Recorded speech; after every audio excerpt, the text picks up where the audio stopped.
anybody's going to talk.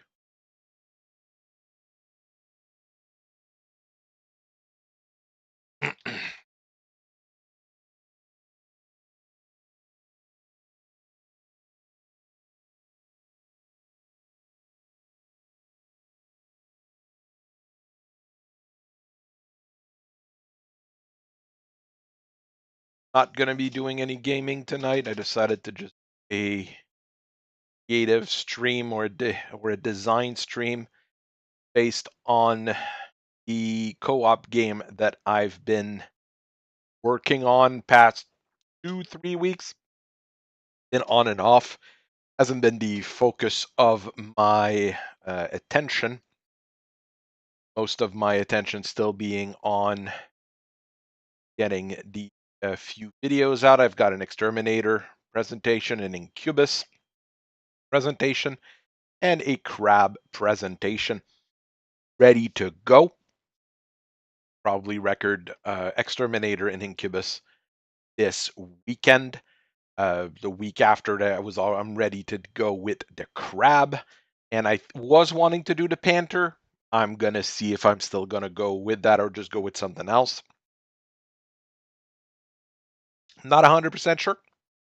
One of those have to think about it kind of situation. Just because it's a little bit, the Crab's not that complicated. It's a fairly short presentation. I've been doing one Inner Sphere and one Clan Mech for a few weeks now. There's fewer Clan Mechs than there's Inner Sphere Mechs, so I can't just keep doing that forever. And I want to mix things up. So I'm thinking of what we're messing with.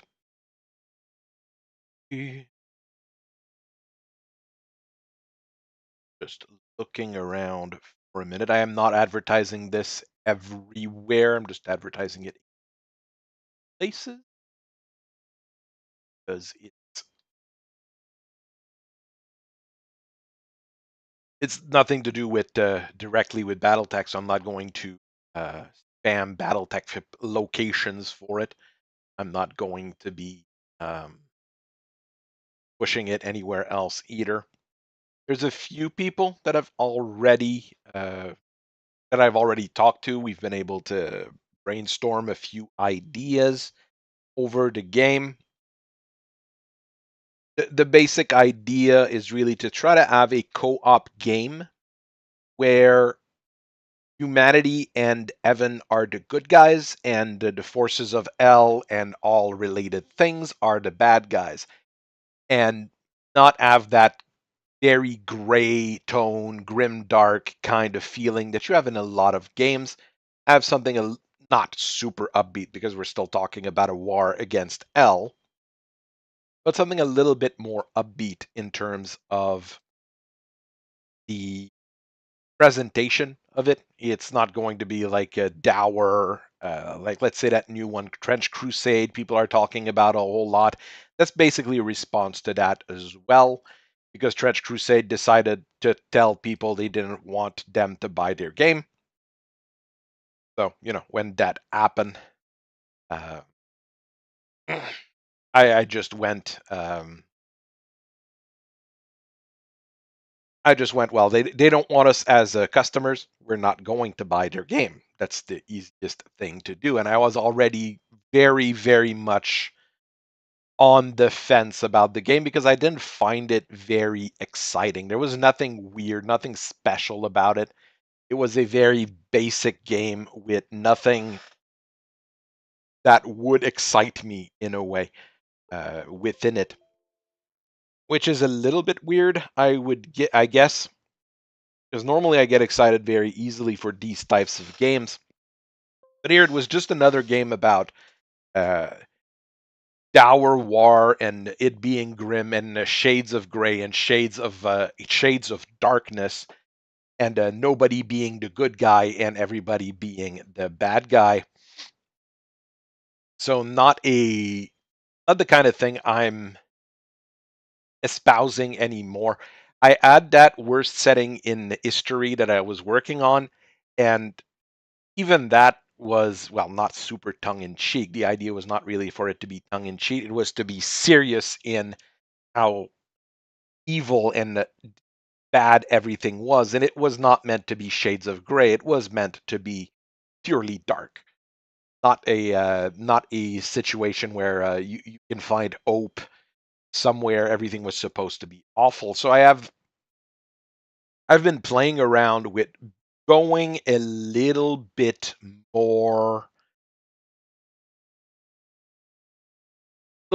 all in on one or the other. And here I'm really thinking more of a something which would be more hopeful. Humanity and Evan is winning at first, and then they're going to take the war to hell and the forces of evil. So it's something a little bit different here.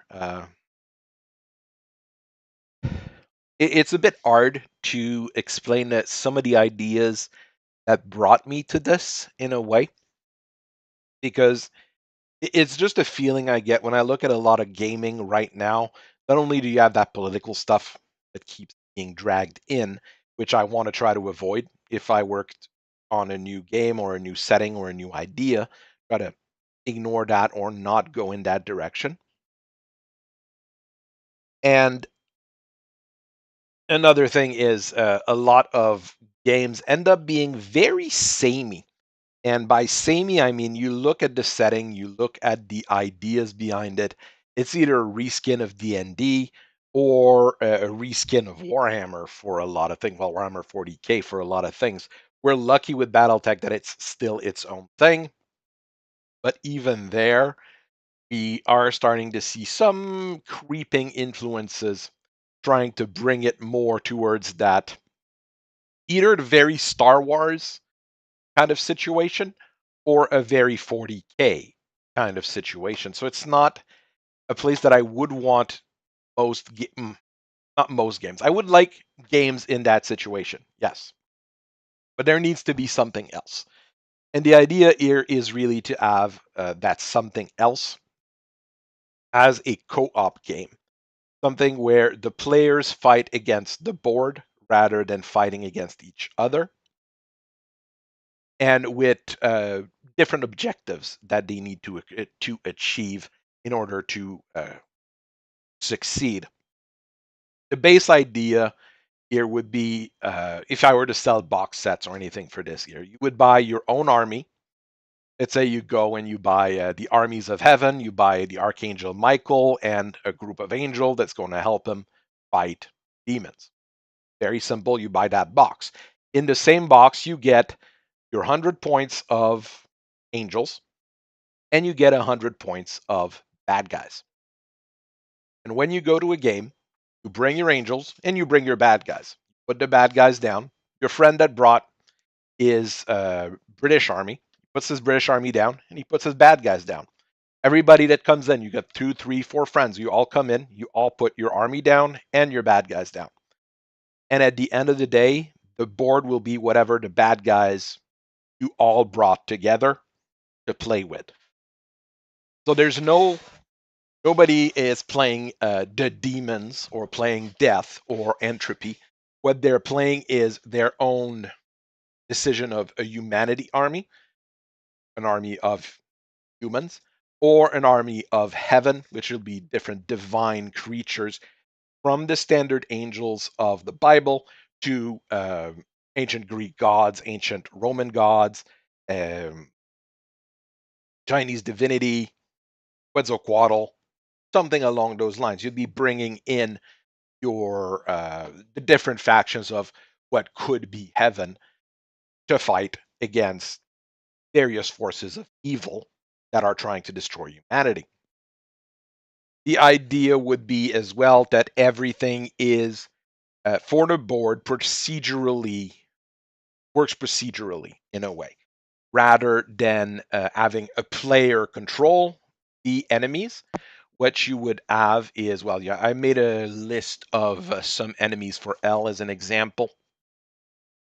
What you would bring, someone would bring his stuff. Someone brings Buer and a few mechanical demons. a couple of plates of Legion Swarms and Lemurs. So that's what they bring. They put it on the table. What they have is a stack of cards for each of the units that they're bringing in. And at the start of each turn, you shuffle those cards and you grab some to put in the command stack. If you've played games like Conquest or Confrontation, you kind of know what a command stack is. It's basically a stack of cards where you put your units in order, and that's how they activate. In Confrontation and Conquest, each player has their own. No, in Conquest, each player has their own stack, while in Confrontation, both players shuffled the deck together, all of the cards together to make one stack that you flipped, and it was 100% random at that point. And that how I would see this particular game work is the players have a set of cards for their units. The board has a set of cards for their units with a bit of randomness. And when you flip a card, it activates that particular unit. So you can be really bad lucky and the bad guys activate all at first. But that would mean that at the end of the turn, you'd be activating all of your units. Or the same, you activate all of your units. It sounds really good at first, but at the end of the turn, everything is activated against you.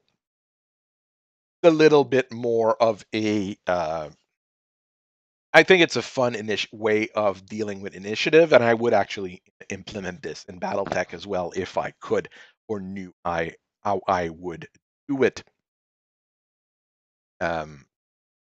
It's really a way of looking at it. And what I have, like I said you would have cards with semi-random things for each of the bad guys. Every card you have, well, I have right now. I don't think I have any bad guy cards, but I've got some good guy cards, basically.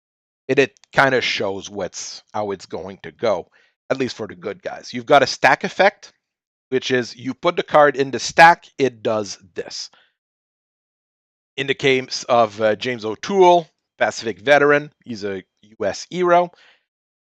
Well, when you stack them, you heal 3 units within 12 inches of him. That's his stack effect. Whenever you put him in the stack, he heals people. Yeah. Lime bubbly water. It's okay. I prefer cherry, but I only have lime anymore. Never mind. The second thing you have, each card gives you a bonus or a thing that will last for when you're flipped. Well, +2 to move, +1 to it rolls, +1, 2 to evade, or +1 to it. Then a mandatory action. That's basically what your character or your unit would be doing this turn, followed by a regular order, which can be something else, basically. If you want to cancel your mandatory order, you can, but it gives command dices to the board if you're a player, or if it's the board that wants to cancel a mandatory order, the players get command dice. So you trade command dices like this as players or as the board. For villains or things that are bad guys on the board, rather than the regular order at the bottom, which is something a sentient being has to do, those would be rolls. Roll a d10, and it tells you 1 through 6, you do this action. 7, 8, you do this action. 9, you do this action. 10, you do this action. Something along those lines. So the enemies are more procedural. Going with a full AI to do it would be impossible. I mean, that would be, well, I say impossible. You could do it, and since everybody or almost everybody has a cell phone nowadays, it would be something you could do. But it's not something that's, let's say, standard in a way. Eh.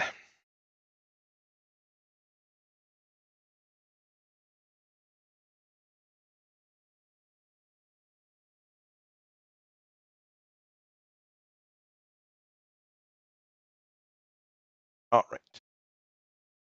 So, like I said here, the board itself would more or less be procedural, and there's nothing to roll for the board. Every action or everything that's going on is always rolled by the player for the player. So you've got a to it roll and an evasion roll. So you're not rolling a 2-hit for the board against a player. You're rolling your own evasion against whatever attack's coming in. By doing that, it allows for, let's say, a little bit more less dice rolling. That's what I meant. You're going to have less dice rolling, and you're going to have since you're not rolling anything for the board except for what action are they going to do, nobody is attached to any of those models on the board. Of course, some people are going to be weird, but basically the bad guys are supposed to be bad guys. And the way the old setting is set up is like that. I mean, you're not supposed to empathize with the demons. You're not supposed to have any form of empathy towards the forces of death. They're supposed to be bad guys. You're supposed to be the good guys fighting them in the name of humanity, freedom, and just the ability to survive in a way. So it's an idea that I'm working on. Basically, there's a few different co-op board games that exist, but a full idea of a co-op war game I haven't really seen, or at least not seen a whole lot of. There's a few things that are close to it, like what was the name of it? A few of the versions of Warhammer Quest are close to that. But even that, for a lot of the versions, they did say to go with a game master at the same time. So you have to be a little bit more careful.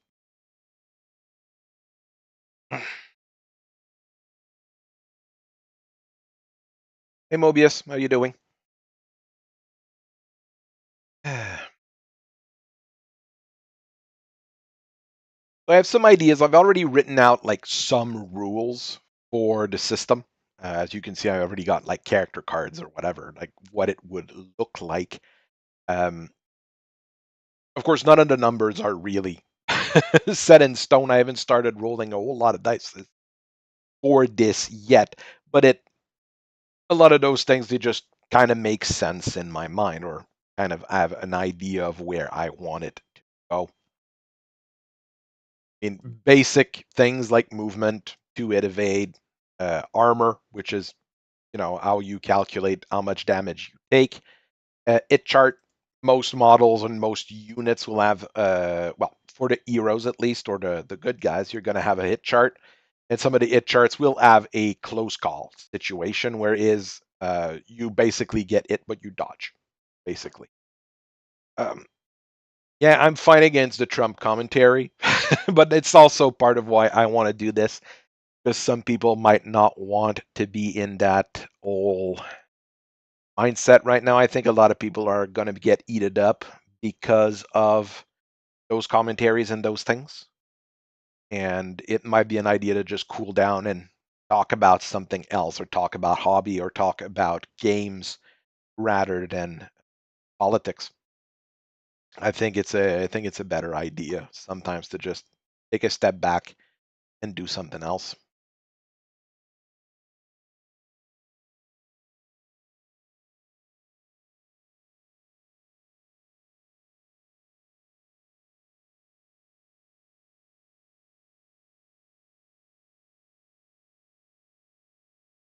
All right.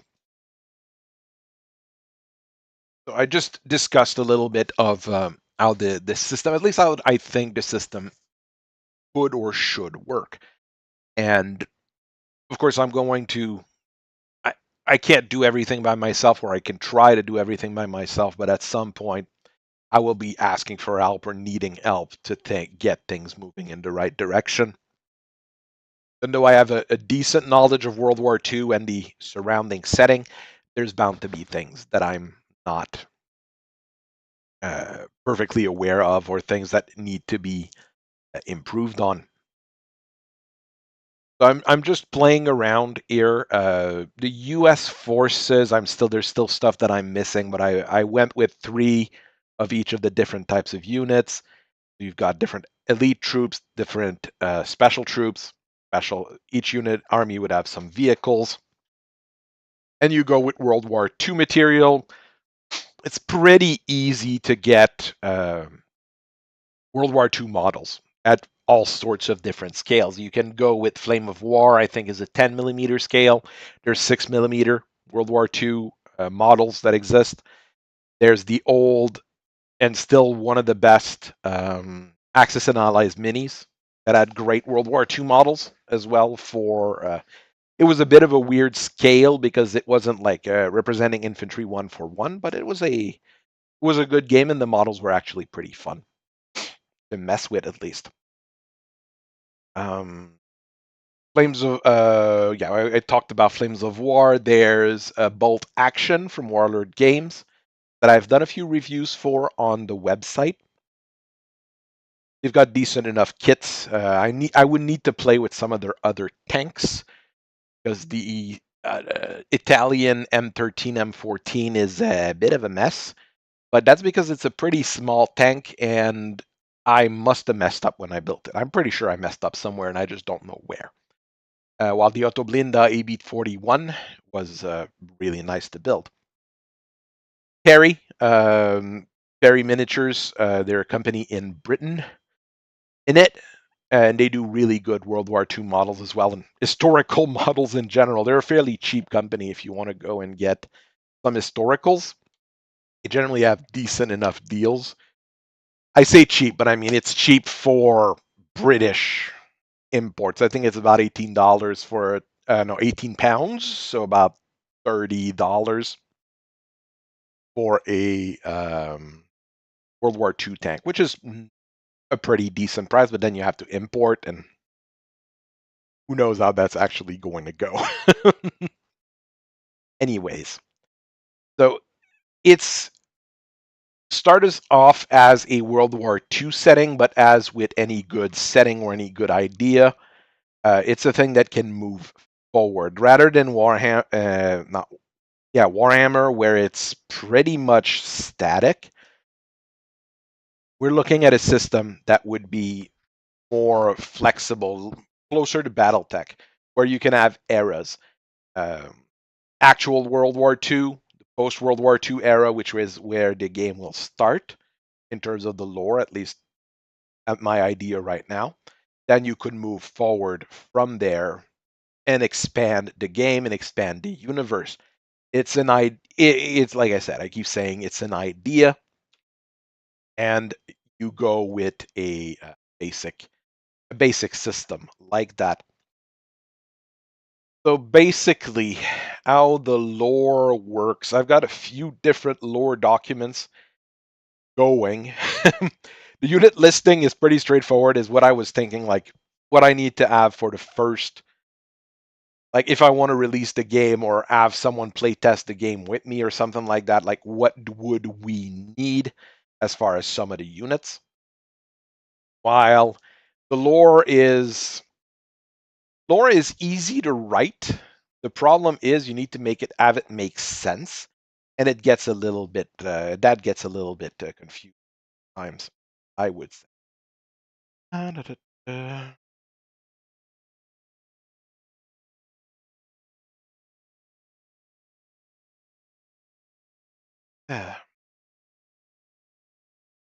And yes, everybody's just talking about the Trump thing right now, which is quite annoying.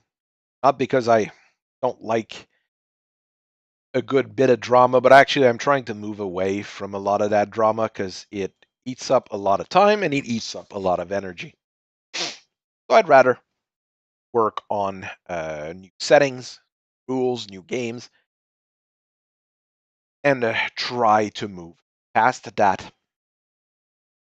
So what I have right now, as far as lore, is lead for the start here.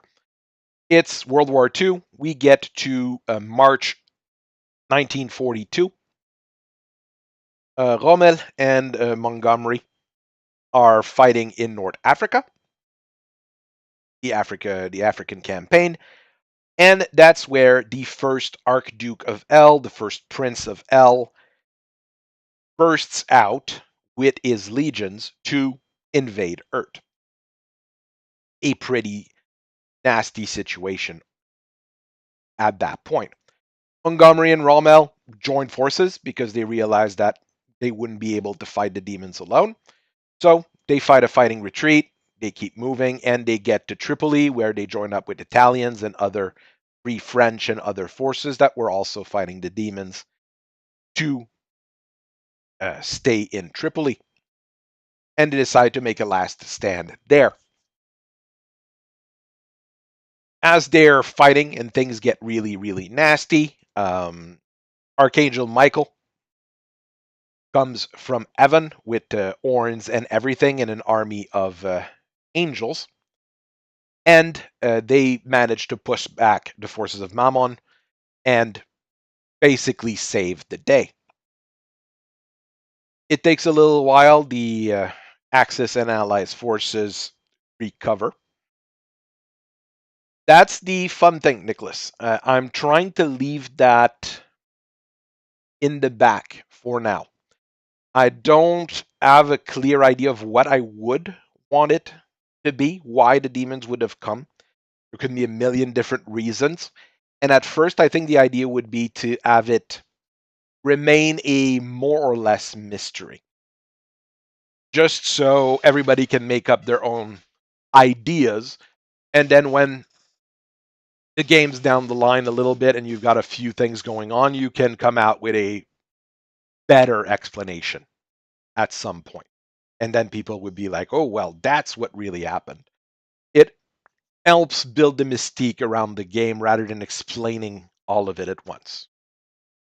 Do I make sense trying to say that? That is always a bit of a confusing thing to talk about, I guess.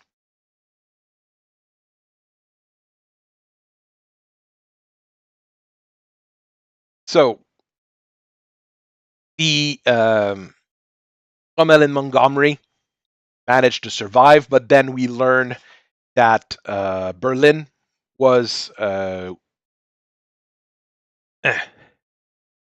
Berlin was attacked by Beelzebub. He's supposed to be the Prince of Envy and not the Prince of Gluttony, but there's still corrections I have to do because it depends on which what do you say? Which, not going to say mythology for demons, but in which book you look at. It's always the same seven princes of hell, but their role changes except for Lucifer. Lucifer and Mammon. Mammon is the prince of greed in every version, while Lucifer is always the prince of pride and hubris. Those are strangely the two that are almost the same, always the same. The other kind of change all the time. Well, not all the time. There's a few. Never mind. So Beelzebub comes out in Berlin, kills off the entire leadership of the Nazi Party, doing that. And in North America, in Nebraska, Satan comes out and starts causing trouble there. So you have something going on in America.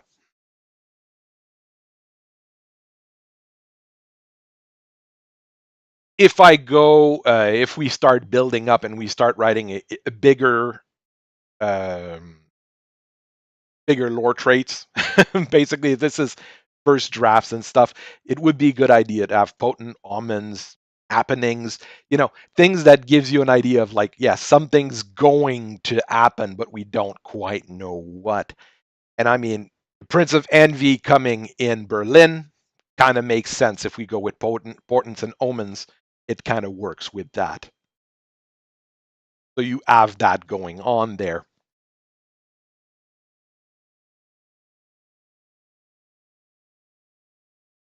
And Satan comes out in Nebraska, which is very central to America. I decided to go with that just because it is fairly central. It'll hit America and Canada. So you have that going on there. Abaddon shows up in Georgia, not America, Georgia in Europe, the USSR state at that point. And Abaddon moves towards Moscow to go and fight there. Things are not better in Asia. Izanami, the goddess of death, basically, or darkness. It's a little bit weird. The Japanese mythology for Shinto is a little bit weird there, but she is allowed to leave Yomi, the evil realms, by Lucifer, and decides to go and uh, take over Japan, basically. So the Japanese are stuck with something there. And in China, Sudaji was one of the.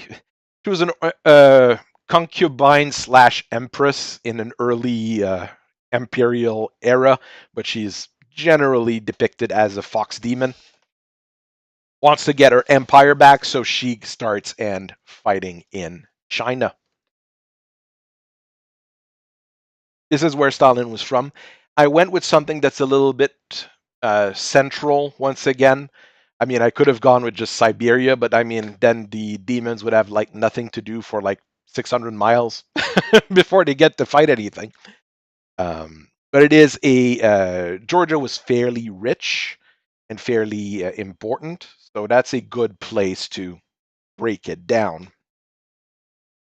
In the Middle East, Lucifer comes out in the Middle East, and the House of Saud, Turkey, and well, at that time it was Persia, have to try to work together to fight Lucifer, and it's Archangel Gabriel that comes in and helps them get together, basically.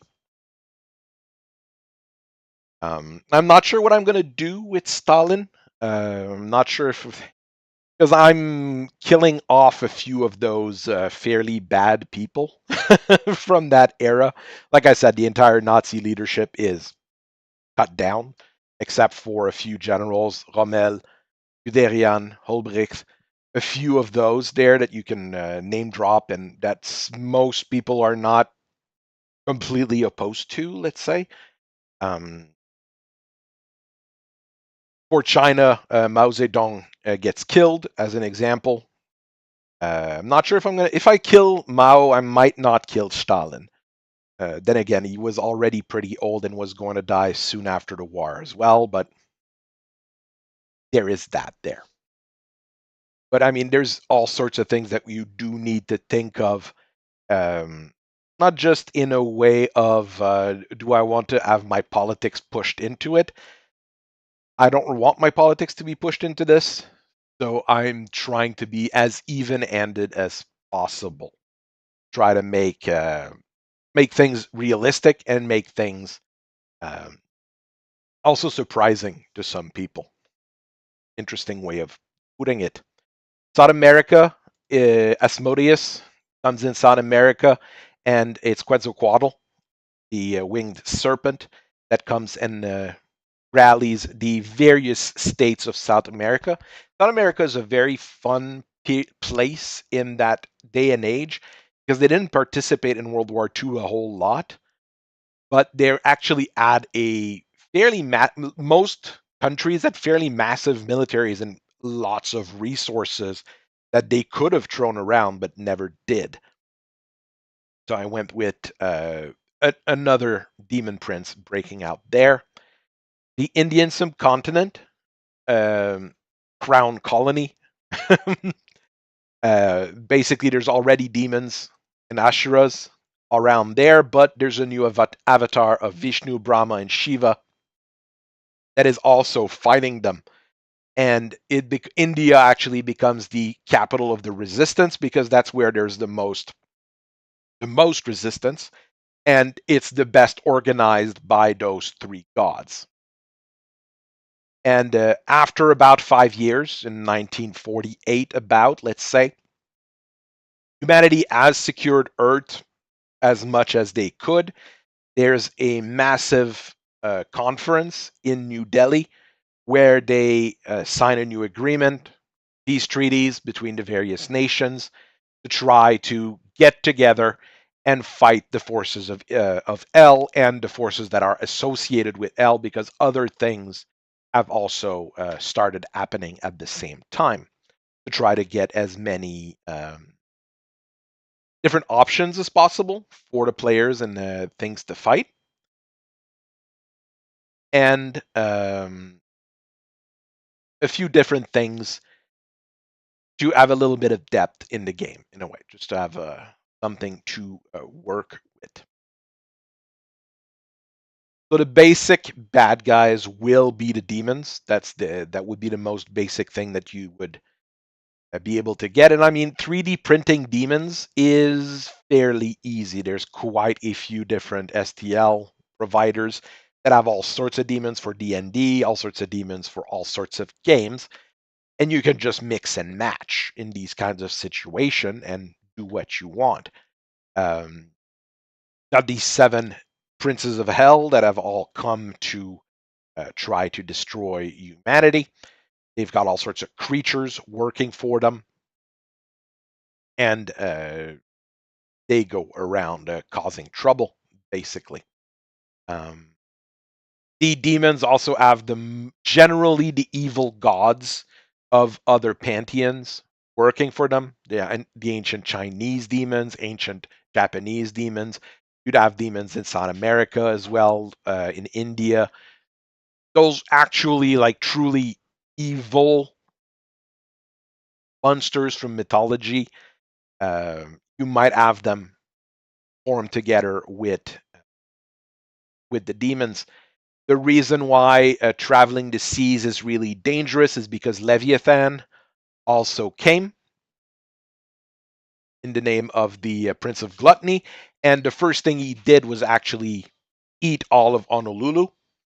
So have a very nice rest of your day, Mobius. It's a have good luck at the store. Who knows what's going to happen? But Leviathan ate Honolulu, and then the American forces managed to break him apart, basically. There's mini Leviathans all over the seas now. They're about the size of a battleship, so they can eat a lot of boats. But originally was big enough to be able to eat islands. That's why the Americans worked so hard to defeat him at that point. Another group of bad guys would be Earth itself, the forces of nature that I've quoted there. And where I'm not talking about fairies, like some people would think the forces of nature would be the fairies and things like that. No, here it's really nature itself. You're looking at like living trees, tree ants, elementals, and creatures of nature, wolf packs, lion prides, dinosaurs, also all sorts of things you can also get STLs for fairly easily, or get cheap models, cheap bone models for a lot of those. You can also get bones or those WizKid models. For some of them, you'd be able to get it. Dinosaurs might be a little bit more difficult, at least in the right scales, but if you have a 3D printer, I am sure you can find even kids' toy dinosaurs. I mean, I don't think, we could be picky on the scale, but I mean, if you get some of those Mondu toys, at least they're available here in Quebec. They're decent quality toys of dinosaurs or large animals, and that would work perfectly fine for that here. And basically, Earth wants to reclaim Earth. They want to get rid of humanity to bring back just nature. Another group of bad guy would be the forces of entropy, and entropy is either the preternatural gods, the gods that came before the gods, the titans, the giants, the Jotuns, the fays, the real force of nature gods, not the old gods. That's if we go in mythology, and we go in all sorts of things here. But things like Cronus, the titan, the main titan there, which would have been fighting against the Italians at that point. Italy, Yugoslavia, Greece is under attack by Cronus more than by the demons at that point. The east coast of the United States is plagued by deep ones, worshipping Dagon and Hydra. So you've got those Cthulhu kind of bad guys as well in there as forces of entropy. Once again, those are pretty easy to get as far as models go or STLs go. And you've got the actual phase going around. I might move it a little bit because I've changed a little bit what I wanted to do with Great Britain. And there's also the forces of death, which is basically the daughter of Lucifer. Death comes to Earth, and while she helps the demons out because she's fighting the humans as well, her real goal is to amass her own army to be able to overthrow her father. So that's the idea of death, and death would be your skeleton zombies, ghosts, banshees, um, vampires, anything that refuses death would be in this particular subgroup. And Evan, for the forces of Evan, who comes to help, well, there's the main one would be the Christian God with Gabriel and Michael, but then you have all the old gods as well.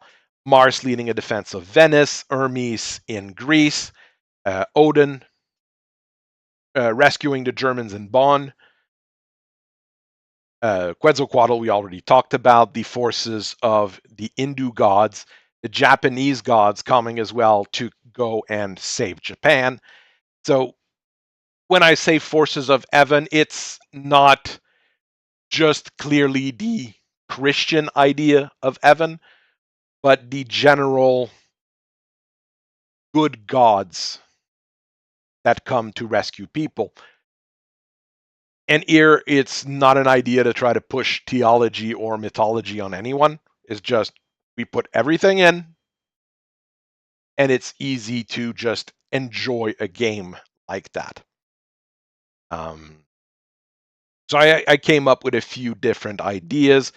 This particular document, Juarez L, I've already shared in a few locations. I'm still working on some ideas here. Basically, what I'd really want to have here before I get into more serious things here. Dreamtime's Demon for Australia, not a bad idea, because there is a lot of fairly deep mythology in Australia, and I'm not a hugely knowledgeable of it. That's why it's good to have people who are knowledgeable to help me out with it. And I don't know how big Australia was during World War II. Um, Great Toad who caused a drought. Well, that sounds like an actual very fun and nasty demon to have in this kind of game. That would fall in the category of I made different categories for units. And for bad guys, the way it works is depending on how many points the player would bring on the table, you'd have different like stacks of monsters. Troops are your average basic troops. They're the equivalent of a human troop, basically. Here, the ones I've got like basic imps, locust demons, like giant locusts. Legions, who are faceless, more or less mindless drones. Flame bearers, who are little demons with flame sticks that throw fireballs. Actual little frog beasts, probably a smaller version of what you're talking about. Or, I mean, I went with something that kind of went with the seven plagues of Egypt here. And the lemurs, who are the least demons, and those that basically how they work is they're the equivalent of a GI or the equivalent of a Panzergrenadier. The basic soldier with a gun or a sword or something like that, and they get pushed around by the bigger demons to go and fight. Those are your basic troop bad guys.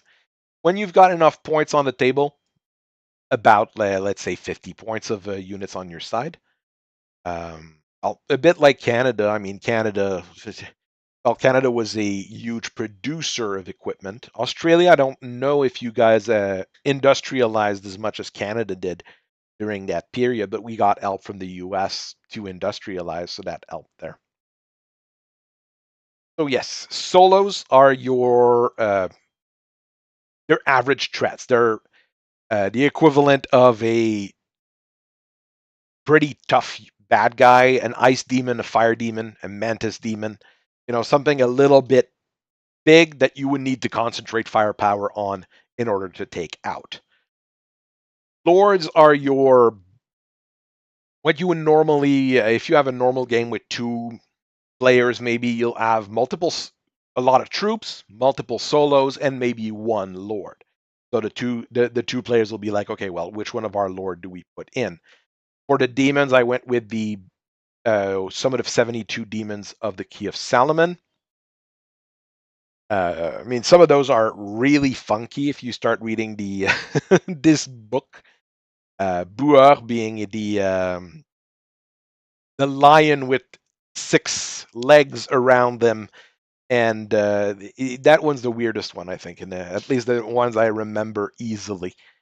And those would be your big threats, the equivalent of one of your heroes, basically.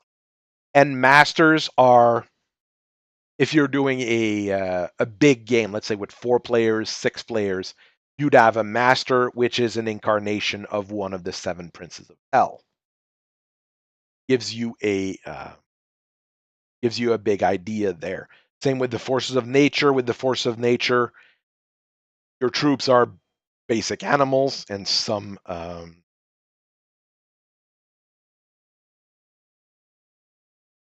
I'd have to read up more on what Australia or how Australia did during World War II. It'd be an interesting place to go and play with a little bit, maybe. Forces of nature, basic animals and like minor elementals as troops. Dinosaurs for the solos, full-on elementals for the lords, and big avatar monsters for the masters. So your giant 3-man, your animated mountain, avatar of shoal would be something like a living coral or something like that. Give you an idea here. So I'm just playing around with different options at the end. And one other thing I'm looking at as well is like what's easy-ish for people to get a hold of in terms of models and things like that. So, for the demons, some of them might be difficult, but you could probably proxy a lot of those, or someone with a little bit of talent could make decent models for some of those that are a bit weirder, let's say. I've written up a bit of a book of demons, just either reports or stories that that someone says, like in universe, how something's going on. Like here, it's the Battle of Tripoli, where Buer is, and there's a German soldier who goes and fight the demon president. That's what his title is president. He goes and fight it with a saber that he recovered from a British soldier, and he goes and fight the monster head on. And that's right before Michael shows up with his own army. So that's a bit of like it fills in the story.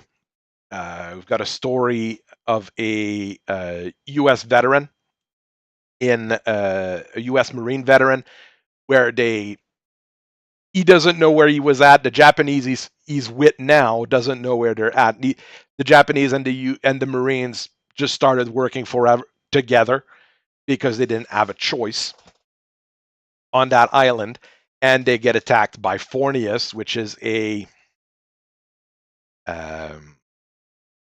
sea demon in some of his representation.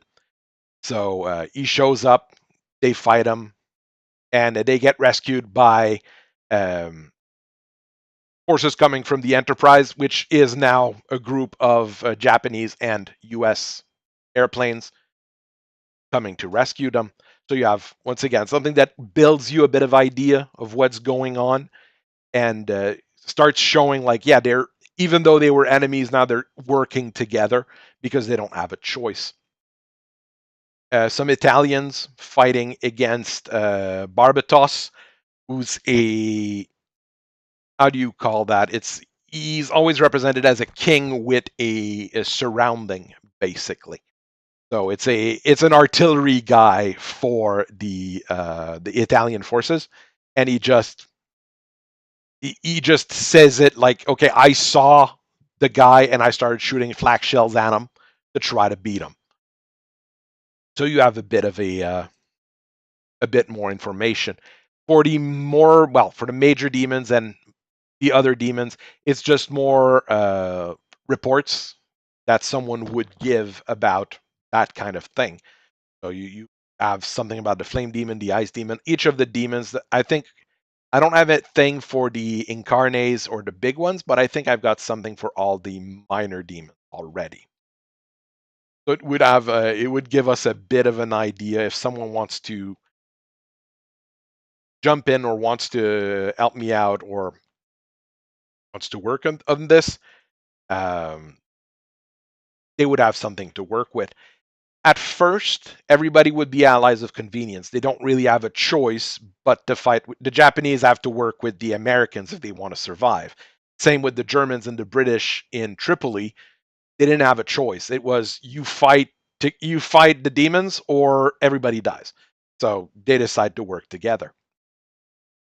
But as time goes on, there's more and more agreement between everybody. The thing is, of course, there's always the politics in the back and the things going on. I mean, nobody's going to want to forgive everything the Germans did, as an example. So there's going to be things going on like that, going on in the back. But the actual war, people are more or less in agreement that L is a bad place and the L people are really bad. We should probably fight them. That's where it kind of makes sense. Um, I went with this ear document as a little bit more depth in it in terms of like what happened in the different theaters and different location. Um, first part is just our North African campaign. Then I went into a little bit more detail as to what happened in the different regions.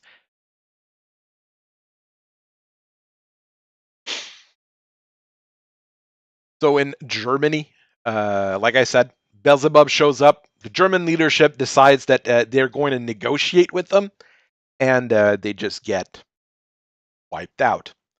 The goal of the demons in general is to get as many souls of humanity as possible into hell. It's it's a mix of slavery and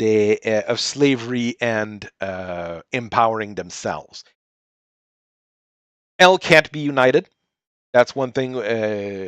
If we want this to work in a way, L can't be united. Each of the prince has their own have their own goal or their own things going on. Lucifer's the boss because the prince of pride.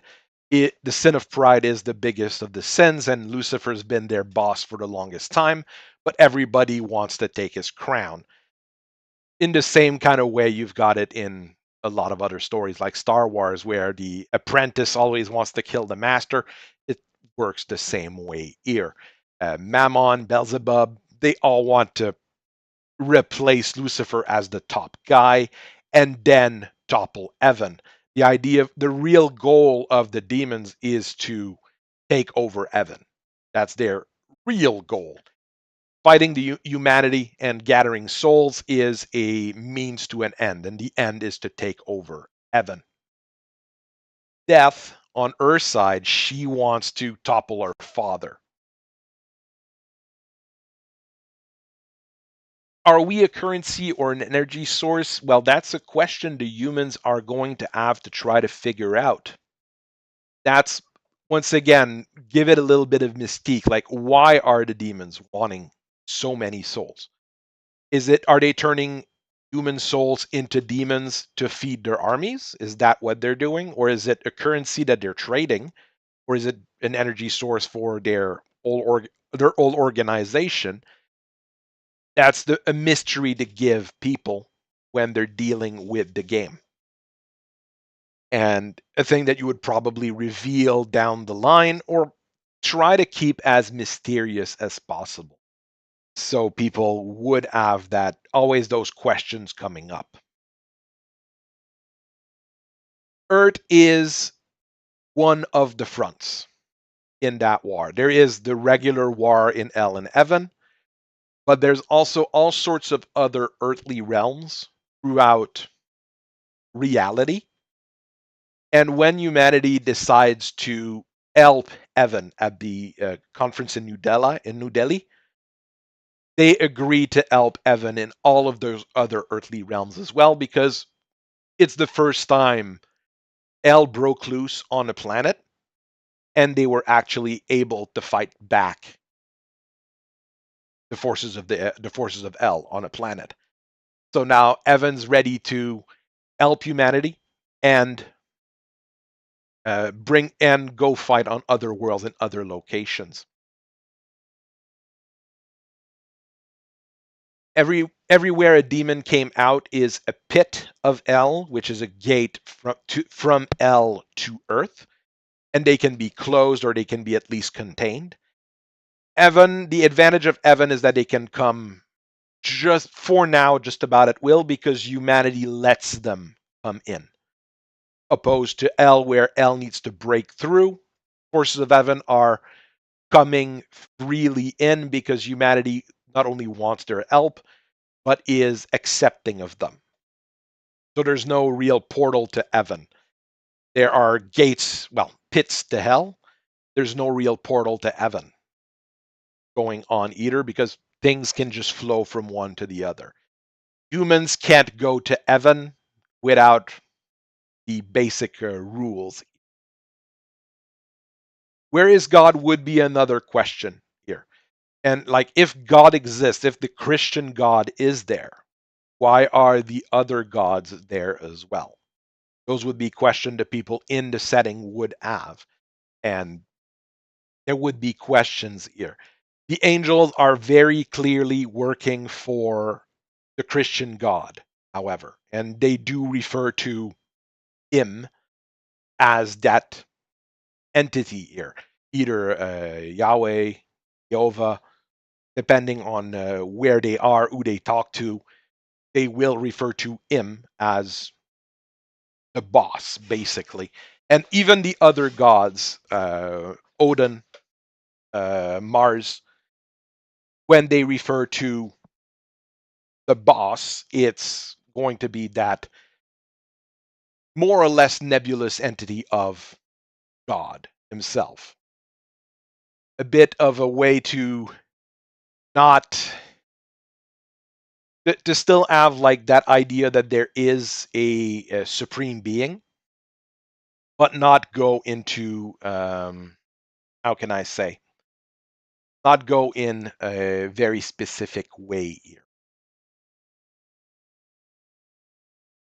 It is not a three-way conflict. The forces of Evan and angels are on the side of humanity, and humanity is on the side of the angels, because they the angels came to Earth to help humanity. It's not that they came to Earth in order to increase their prestige or their power or anything of the sort. They really came in. Michael showed up. He started beating up on the demons.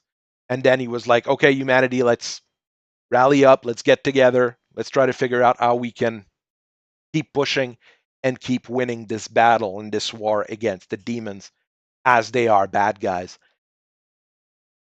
So rather than have that really gray area of like, oh, are the angels actually, maybe they're evil for real? No, it's clear cut death, entropy, um, rampaging nature, and the demons. Those are your bad guys. Those are meant to be the threats you're fighting. And then you have um, humanity and the angels and the angels and the gods and the forces of heaven working together to beat them. It's incarnates of the archdemons that come to Earth. It's not the actual physical manifestation of it.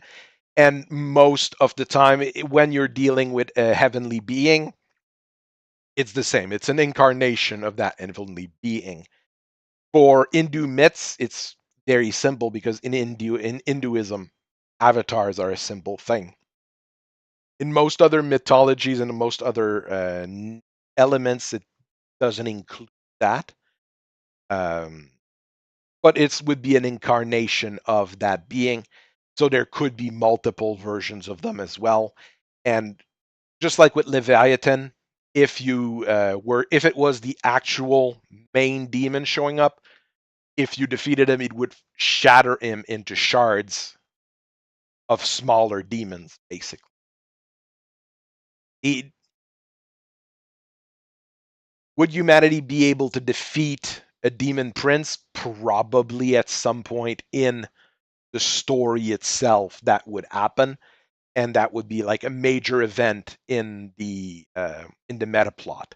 There, like humanity really gets together, Evan gets together, everybody joins up, and they completely defeat Asmodeus, as an example. Asmodeus gets wiped out, and you replace him with there's another demon that takes his place in the hierarchy of the seven deadly sins, but he is taken out.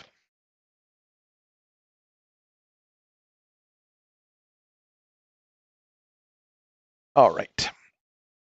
So I took about an hour of talking about this. I'm going to keep working on it, obviously. Um, the thing is, for the demons, they don't really need to set up. Maybe they need to set up factories and things like that. That would be fun in universe. But I mean, there's the legions of L. You've got a calculation technically of how many legions each of the major demons control already, and those legions are of a certain number of demons in them.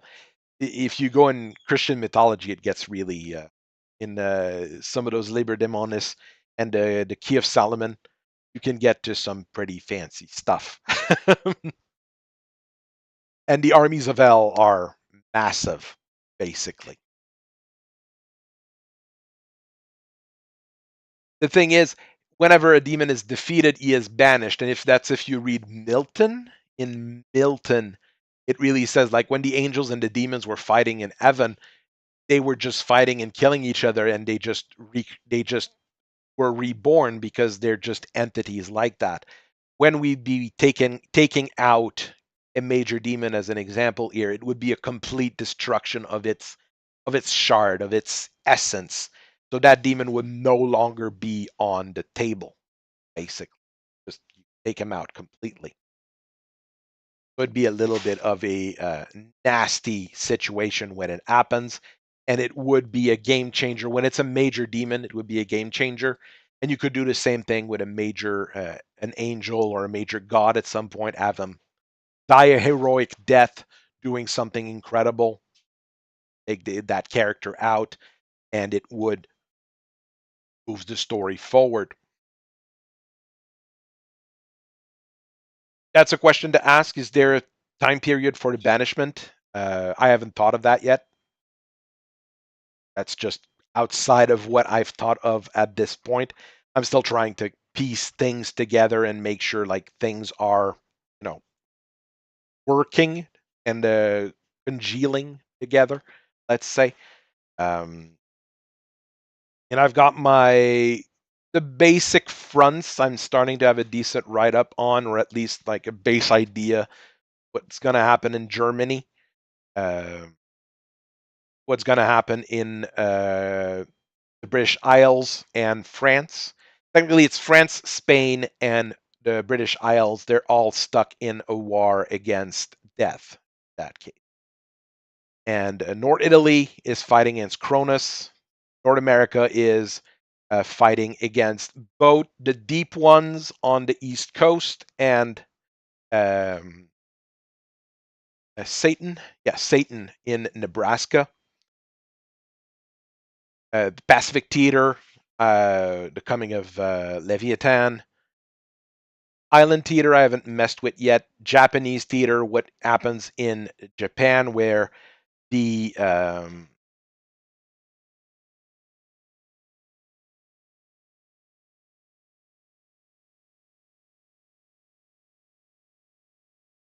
Palladium games, that's the thing. Rifts for Palladium games is actually fun for how crazy they go with things like that, and it does work for some of those things here. And it's not, I'm not going to steal wholesale from any games here, but some of those ideas are good here. And that would be things that humanity and their helpers would start working on, trying to banish major demons or get rid of them by getting magical weapons, buying silver, iron, cold iron to fight fairies. I mean, there's all sorts of things that is, well, mythologically works for defeating all sorts of creatures. So you can start playing with that. Japan, what happens in Japan? They basically have to pull out of China because they're being overrun on the mainland, well, the islands. China is China, so they're fighting each other more than the demons at first. So they're fighting each other a whole lot. Daji just starts taking everything over. And after the communists kind of get beaten up quite a lot, Chiang Kai-shek basically calls upon the last emperor and is like, yeah, can you help us? Can you try to, get us more or less united? And they form a different government, not communist, not Republican, and they get supported by the lead god of Chinese mythology right now, Guan Yu. World War II weapons are extremely effective against demons, as long as, it can breach their shells, it can breach their skin, breach their bodies. They have a physical body when they're on Earth. So if you're able to hit a Mantis demon with an 88, well, the Mantis demon is probably going to fall down because an 88 is a pretty darn big gun. So there's that. But the demons start also, improving on their own thing. While the lemurs are being sent in big groups there because they're the ones that they can just be like, here, have a human weapon. You'll be able to fight humans with their own weapons. So the weapons are mostly effective, but of course, if they're blessed by heaven, they're more effective. Got that advantage going on as well. Those are all very good questions, all things that I've either thought of or need to keep working on in a way. Middle East, I went a little bit in. Subcontinent, I haven't started working on. So I've got a few things going on in South America. I would need to work on a little bit more. I'll have to look a little bit more into it. How it was kind of broken up in that time because there was it was a little bit weird how it was broken up actually at that time as well. So we've got in terms of lore, I'm actually moving in a good direction. In terms of rules, I've got a base idea of it here. As far as possession go, I'm not sure I would do that. That's the thing. Not sure if possession would be a thing. Because if it is, that means that you could be fighting against other humans, and I'm not sure for the concept of the game if I want that a whole lot. Maybe in the lore and maybe in the meta plot, it could happen, but it shouldn't happen on the tabletop, as an example. Little bit of a way of looking at it. Hey, I've got a spider Vito lamb here. I'm still messing with all sorts of fun BattleTech stuff on the side. Like I said, I went a little bit over an hour talking about this. I'll see if I do more streams about it. I'll try to work up more rules, try to work up more things. Hopefully, get a few people talking about it in a few groups that I'm already a part of, so we can have a more discussions, more things we can look at together, and try to get a new game in in our spheres, so people can enjoy them a little bit more. So I'm going to let you guys go. I thank you very much for listening to me for so long. The stream will be left up on my channel if anybody wants to watch it or rewatch the start, the middle, the end, wherever. And I hope you guys have a very nice rest of your day. Thank you for listening. Bye.